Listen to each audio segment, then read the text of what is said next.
7 December Sherpur ও নালিতাবাড়ী মুক্ত দিবস।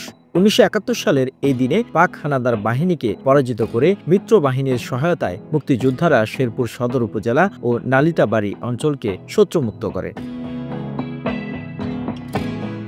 এদিন মিত্র বাহিনীর সর্বাধিনায়ক প্রয়াত জগজিৎ সিং আরোরা হেলিকপ্টার যুগে নেমে শহরের শহীদ দারোগ আলী পৌর পার্ক মাঠে এক সংবর্ধনা সভায় শেরপুরকে মুক্ত ঘোষণা করে।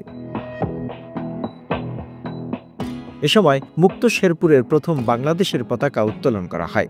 এর আগে স্বাধীনতা যুদ্ধের দীর্ঘ 9 মাসে শেরপুর জেলা বিভিন্ন অঞ্চলে 30 থেকে 40টি খণ্ডযুদ্ধ সংঘটিত হয়েছে। এসব যুদ্ধে বীরত্বের সঙ্গে লড়াই করে 59 মুক্তিযোদ্ধা শহীদ হয়েছে। এদিকে পাক হানাদারদের নির্মমতার শিকার হয়ে নালিতাবাড়ী উপজেলায় সোহাগপুর গ্রামে 187 জন, শেরপুর সদর উপজেলায় সূর্যদিঘি গ্রামে 52 জন, ঝিনাইগাতি উপজেলায় জগৎপুর গ্রামে 20 জন মুক্তিকামী মানুষ শহীদ হয়েছেন। The news Bangladesh desk report.